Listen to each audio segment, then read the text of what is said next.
Something, Yeah. and like, yeah, the number of people who come here and just pick. I'm like, how do you know? Like, what does that mean? Okay, I think that's gonna make it through. Plop them here. Watch your hand on the candle too. Oh my god, the whole thing is like.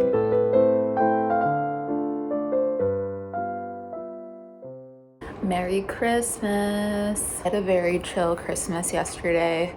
I made some pizza and then made this really delicious Black Forest Yule log. And it was really beautiful.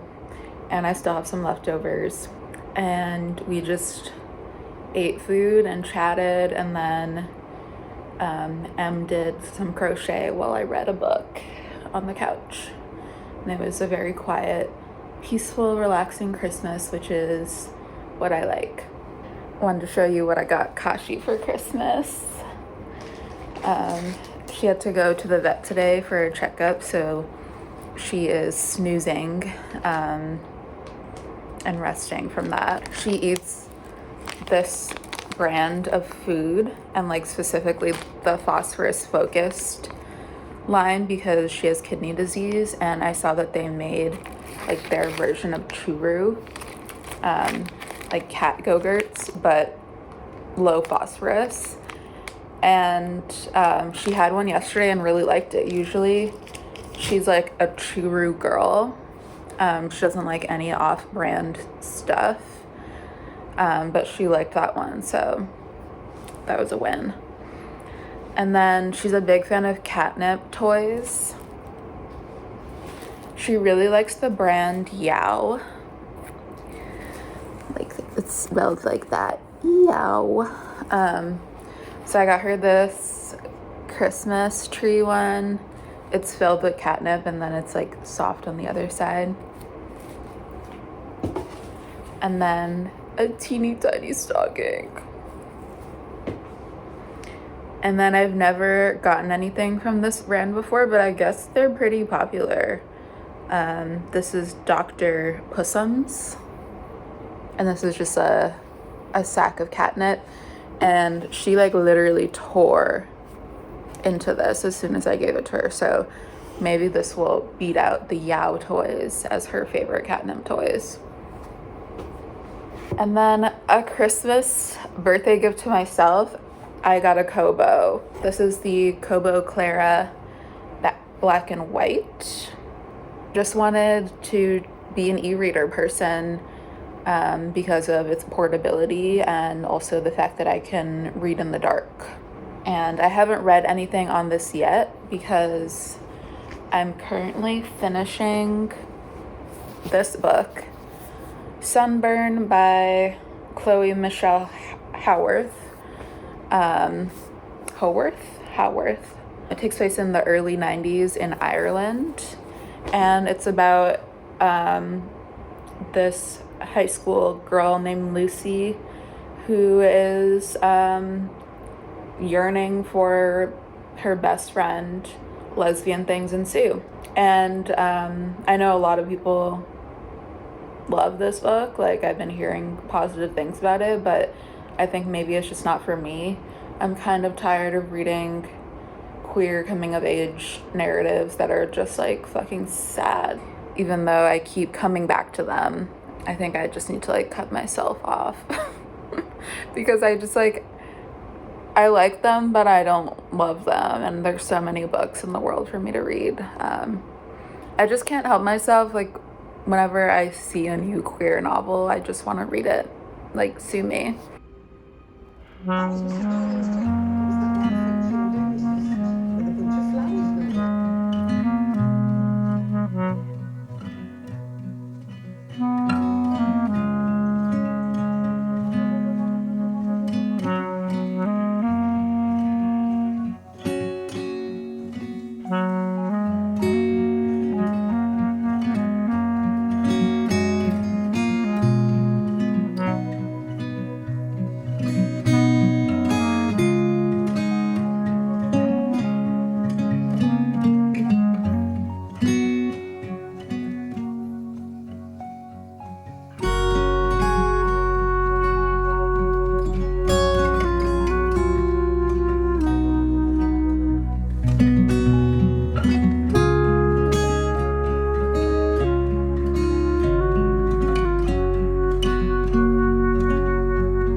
But I'm going to skip a few pages for leave room for my video ideas list. So I'm hoping that I left a little bit of space under the bucket list because I'm sure I'm going to want to add something to it as I go. And then I think I'm going to leave the page right next to it blank as well because I'm a affair that she had with a man 30 years her junior, and so wonderful. It doesn't really follow traditional story structure. Instead, it's like being inside someone's evolving consciousness.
I had such a good birthday this year. I wandered around the Museum of Natural History in Cambridge and looked at all those freaking Ice Age animals. I just watched the new season of Prehistoric Planet. Those Ice Age animals I have found like truly captivating, and also just like learning about the Ice Age a little bit more. I feel like growing up as a dinosaur kid, I kind of always forget about how interesting the Ice Age era of our planet is. And honestly, I don't think the show does a very good job of like portraying the scale of these animals, but going to the museum and seeing like their fossils and being like, oh, that sloth was the size of an elephant. Or like that freaking armadillo was the size of like a Fiat. Very cool. And kind of mind-blowing, just like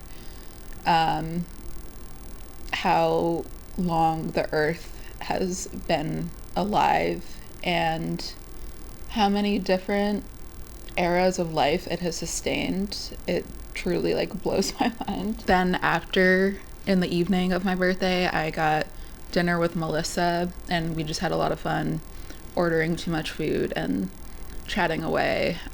So yeah, it was a really good birthday day. And to add to all of that, after my birthday, I had 2 days off, plus the weekend. It really feels like I'm celebrating my birthday like the whole week. Having time to just like be lazy and leisurely. Today, my only plan is to go to the library and do some reading. Tomorrow, I'm going to the winter reading kickoff at the Copley branch of the Boston Public Library with some friends. And then Sunday, Melissa and I are doing a joint birthday party. So it truly is feeling like a 5-day birthday celebration, and I'm very, very here for it. I want to talk about some books. The last book that I read in 2025 was Sunburn by Chloe Michelle Howarth. I don't want to yuck people's yum too much with this novel, but it just like wasn't for me at the end of the day. And I kind of knew like pretty soon into the novel that I wasn't gonna like it, and yet I still kept reading it. I do think that there's like some merit to reading books that you don't like, because it can help inform your taste. I don't know if I need to be spending as much time as I did in 2025 with books that I don't like, because there's so much to read, and yeah, I want to read quality over quantity. I've been reading on my new kobo, which I treated myself to for Christmas and my birthday. The book that I'm currently reading is called The Town of Babylon, and this is actually a book club book for the book club that All She Wrote Books in Somerville hosts at Danny's Queer Bar, I think monthly. I've been wanting to go to like the book club at Danny's for a long time. Yeah, I checked it out from Libby on my kobo, and I'm about 76% through. This book is about our main character, Andreas, and he has returned to his hometown because his father is ill, and while he's there, he decides to go to his 20th high school reunion and is kind of like reflecting on what it was like to grow up in this suburban town, as one of the few non-white families in this town, and also like what it's like to be queer in a small town, a small, very white suburban town, what that experience was like growing up for him. Public health is one of the themes that is largely being explored in this novel. The effects of like immigrating to this country and how that can have an effect on families' health, specifically the main character's family, like eating an American diet, the stress of being an immigrant and trying to make ends meet for your family and provide a better life, and yeah, the effects that this has on people's health. So that's a very interesting theme that I haven't seen explored very much in a work of fiction. My one critique is that sometimes the narrator kind of comes off as like trying to be too politically correct and almost like preachy in his views. There was this one scene where they were making a joke about like people who practice the Sikh faith, making a pun out of that, like with sick people, like people who are ill. Then the narrator proceeded to like explain how problematic that can be, while also like justifying the fact that he made that joke for like several pages, and it didn't really make sense in like the context of the scene.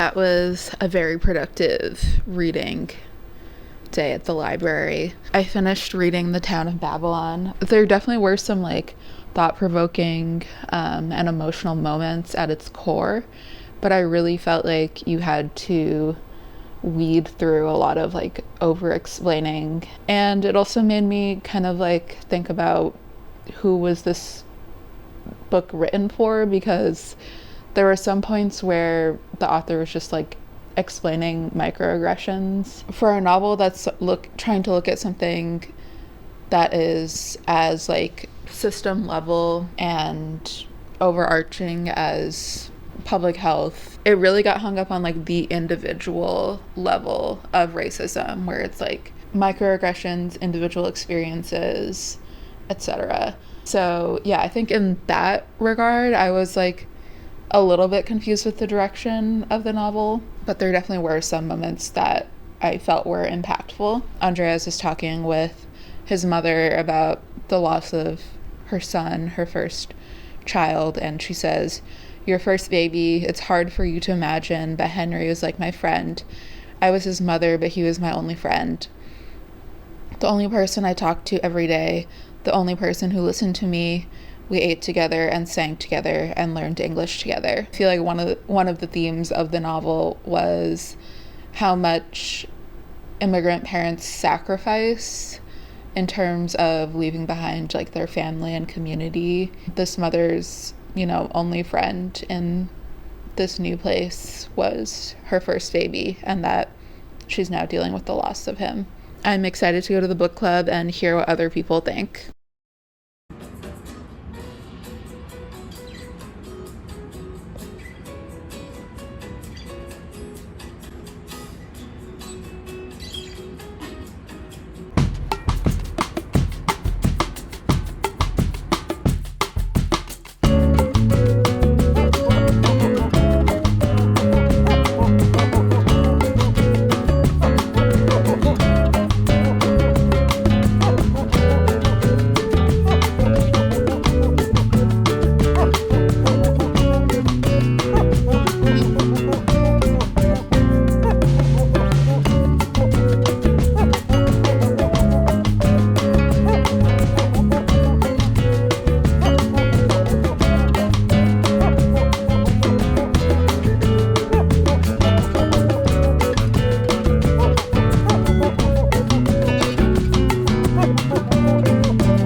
I wanted to end this video with a reading update, as well as sharing 2 reading challenges that I'm participating in currently. I finished Stillborn by Guadalupe Nettle. This book starts off by introducing us to our narrator, who is a woman in her 30s, I believe, and she's very firm on the fact that she doesn't have a desire to have children of her own. And she puts a lot of emphasis on how she just doesn't really understand why any woman would choose to have kids, because she views having children as like a very limiting thing on a woman's life.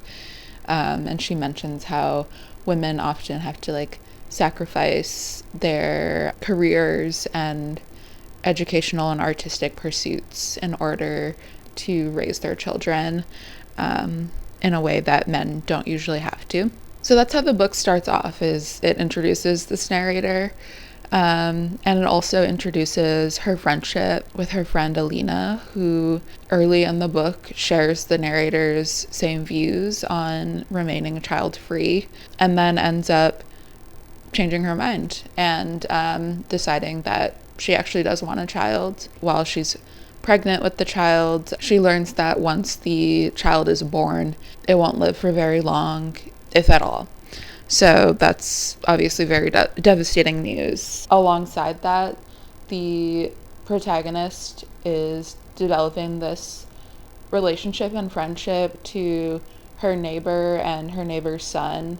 Her neighbor is a single mom, and she has a school-age son. The narrator is kind of an unwilling participant at first in the relationship by way of like the thin walls in their apartment.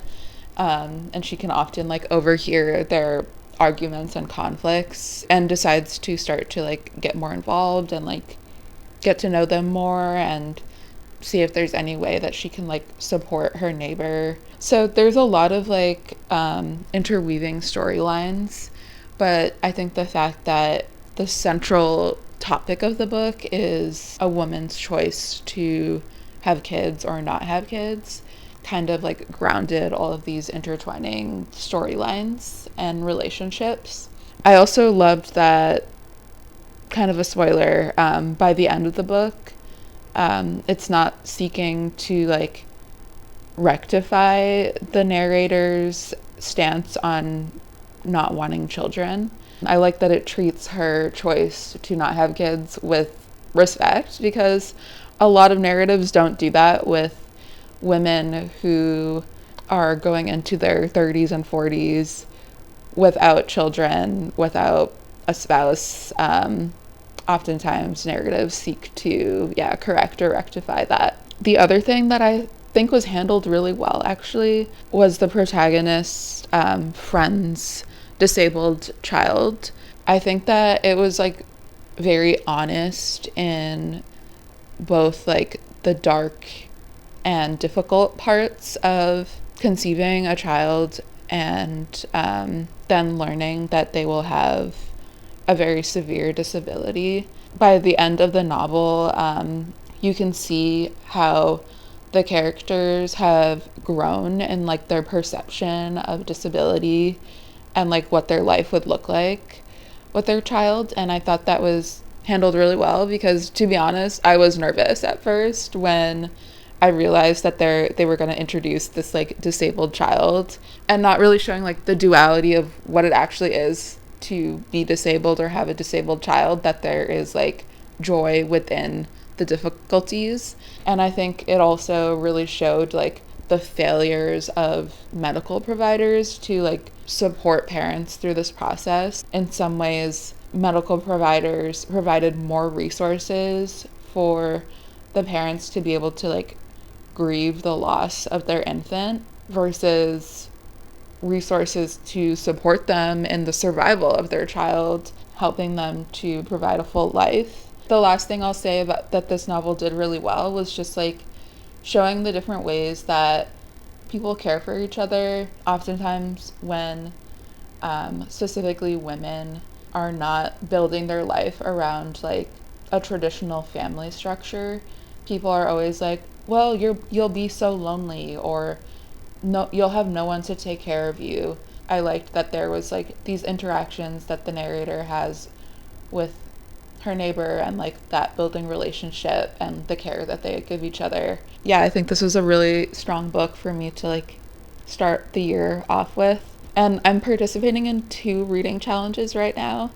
One is the Storygraph January Pages Challenge, which challenges users to read at least 1 page or like 1 minute of an audiobook per day, and to log it for every day in January. And at the end, you get entered in a raffle for some prizes. I don't really care about the prizes. I kind of just wanted the challenge of reading at least 1 page a day to just, I don't know, start the calendar year off on a good note. I also signed up for the Winter Reading Challenge at the Boston Public Library. This is my little Read the World passport. And this is a read around the world challenge, so you have to read a book written by an author from Africa, the Americas, Asia, Europe, the Middle East, and Oceania. I put down Stillborn for the Americas because the author is from Mexico. And my little passport fits perfectly in the back of my Hobonichi, so I can have it with me until the challenge ends February 28th. Yeah, if you're in the Boston area, go sign up for the Winter Reading Challenge. What the hell are you doing? I had a really great birthday week. I feel like reading and spending time with friends are two of the things that keep me going in these dark and troubling times. I hope you're doing okay and that you enjoyed watching this video, and I'll see you soon, hopefully, but who knows.